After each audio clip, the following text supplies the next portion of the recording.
तो स्टार्ट करने लगे हैं। ग्रुप एक्शन है हमारे टॉपिक का नाम। पहले मैंने उसको बोर्ड पर डेफिनेशन लिख दी है, उसको क्लियर करते हैं। ग्रुप एक्शन, ठीक है। लेट टेक करने में एक हमारे पास ग्रुप है और एक नॉन एम्प्टी की सेट ले लेना, ठीक है। हमने एक मैपिंग डिफाइन करनी है। मैपिंग का मतलब है कि वो फंक्शन होगा, ठीक है। एम में एक हमने डिफाइन किया है कि मतलब जी क्रॉस टू ए कि मतलब कार्टेशियन प्रोडक्ट है ग्रुप का और एक नॉन एम्प्टी सेट का। अगर ये मैपिंग दो कंडीशंस को सेटिस्फाई कर देती है तो हम इसे ग्रुप एक्शन कहेंगे, ठीक है। पहली कंडीशन क्या है, जो आइडेंटिटी एलिमेंट है ग्रुप का वो लेफ्ट आइडेंटिटी का काम करेगा ए के लिए भी, मतलब कि ए के एलिमेंट्स के लिए, ठीक है। कि मतलब कि उसे कोई उसकी आइडेंटिटी मतलब शनाख्त चेंज नहीं करेगा जिसके साथ ऑपरेट करेंगे। ये डॉट जो आपको नजर आ रहा है ये ऑपरेशन को शो कर रहा है कि मतलब एलिमेंट्स में ऑपरेट कैसे होना है। इसका मतलब मल्टीप्लिकेशन नहीं, इससे कंफ्यूज ना होइएगा, ठीक है। तो सेकंड कंडीशन है कि जी के दो एलिमेंट्स को ही ले लें और उन दोनों को पहले एक ग्रुप के एलिमेंट्स की तरह ऑपरेट करवा दें। मतलब कि ग्रुप में भी कोई ऑपरेशन होगा तो उनको ग्रुप के ऑपरेशन के लिहाज से आपने ऑपरेट करवा लेना, वो भी जी का एलिमेंट बनेगा। जी का एलिमेंट बनने के बाद जी कोमा ए ये जो ऑर्डर पेयर है ये भी ग्रुप में होगा। वजह ये है कि G1 G2 भी ग्रुप का एलिमेंट है और ए जो एलिमेंट है ए का है, तो मतलब कि ऑर्डर पेयर्स भी इस सेट में होगा। तो फिर इसके मतलब फॉर एग्जांपल मैपिंग लगाई जा सकती है। मैपिंग लगाएंगे तो फर्स्ट ग्रुप का एलिमेंट फिर डॉट ए, मतलब कि ये ऑपरेट होने का तरीका है। उसने बताया कि पहले दोनों ग्रुप के एलिमेंट को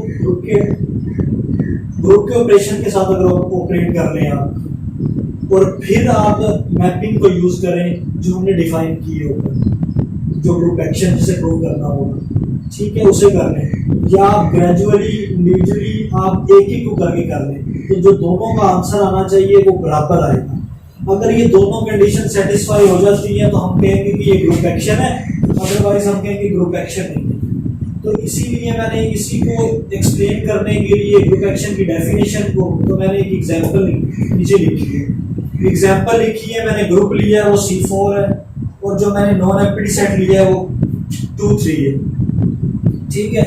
C4 क्रॉस ए आपको कार्टेशियन प्रोडक्ट लेना होता है दो नॉन एम्प्टी सेट्स का, तो वो मैंने कार्टेशियन प्रोडक्ट लिख दिया, ठीक है। तो अब मैंने मैपिंग डिफाइन करवाई है एम, आप एफ भी नाम दे सकते हैं, मैंने जनरली एम दिया है। वैसे आप बुक्स में देखेंगे तो ये एम आपको लिखा हुआ नहीं मिलेगा, तो ये एक्स्ट्रा चीज सर ने अपनी तरफ से ऐड की है ये वाली, ठीक है।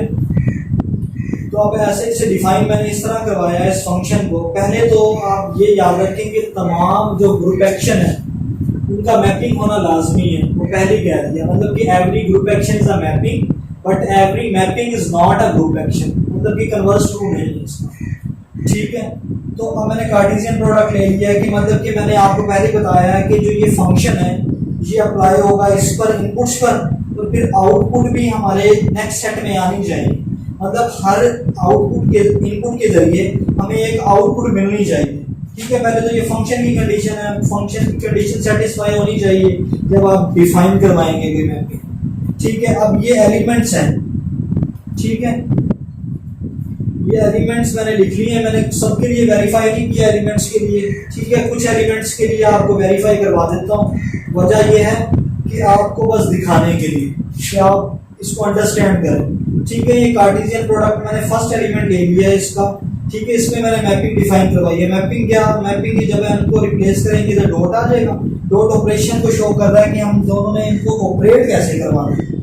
ऑपरेट कैसे करवाना है, ऑपरेट करवाने का ये आपको डेफिनेशन दिख रही है कि मतलब आपने सेकंड एलिमेंट लिख लेना है, जो भी सेकंड एलिमेंट होगा, ठीक है। इधर 1.2 ये इसका मल्टीप्लिकेशन नहीं है, अगर मल्टीप्लिकेशन करें तो फिर भी 2 आता है आपका आंसर, ठीक है।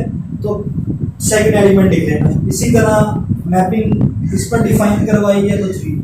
आप देखिए ये फर्स्ट कंडीशन सेटिस्फाई हो रही है कि आइडेंटिटी एलिमेंट होगा ग्रुप का। अब देखिए C4 का आइडेंटिटी एलिमेंट कौन सा है, ये 1 है। आइडेंटिटी एलिमेंट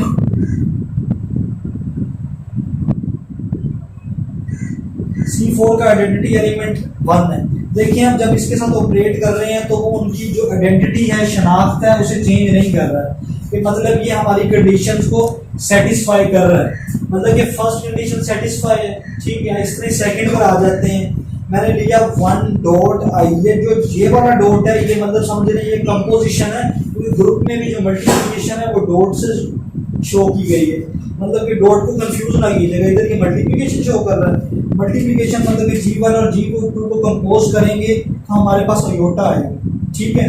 मतलब कि इन दोनों को अयोटा को, मतलब कि इसका सिंपल मतलब है अयोटा, ठीक है। वो मैंने बस आपको शो करने के लिए, मतलब कि दो एलिमेंट नहीं है G1 और G2, इसे मल्टीप्लाई करेंगे, अब इसमें ऑपरेशन लगाएंगे, ठीक है। अब ऑपरेट कैसे करना था कि सेकंड एलिमेंट आना था। हालांकि अगर आप इसे सिंपल मल्टीप्लिकेशन समझें तो क्या मल्टीप्लाई करने के बाद 2 अयोटा आंसर आना चाहिए, मगर 2 आ रहा है, हमने क्योंकि डिफाइन ऐसे करवाया है इसको, ठीक है। डिफाइन करवाने के बाद 2 आ गया, ठीक है। 1 के साथ 2 को मल्टीप्लाई कर सकता हूँ, कोई फर्क नहीं पड़ेगा। अब देखें डेफिनेशन के मुताबिक इस 2 की जगह मैं ये चीज रिप्लेस कर सकता हूँ। वजह क्या है, 2 अयोटा डॉट बराबर है 2 के, तो इसकी जगह मैंने रिप्लेस कर दिया अयोटा 2, ठीक है। मतलब अयोटा डॉट 2 मतलब जो ऑपरेशन। फिर उसके बाद ये जो एलिमेंट्स है, ये जो एलिमेंट मैंने लिखा हुआ है, ये आप देखें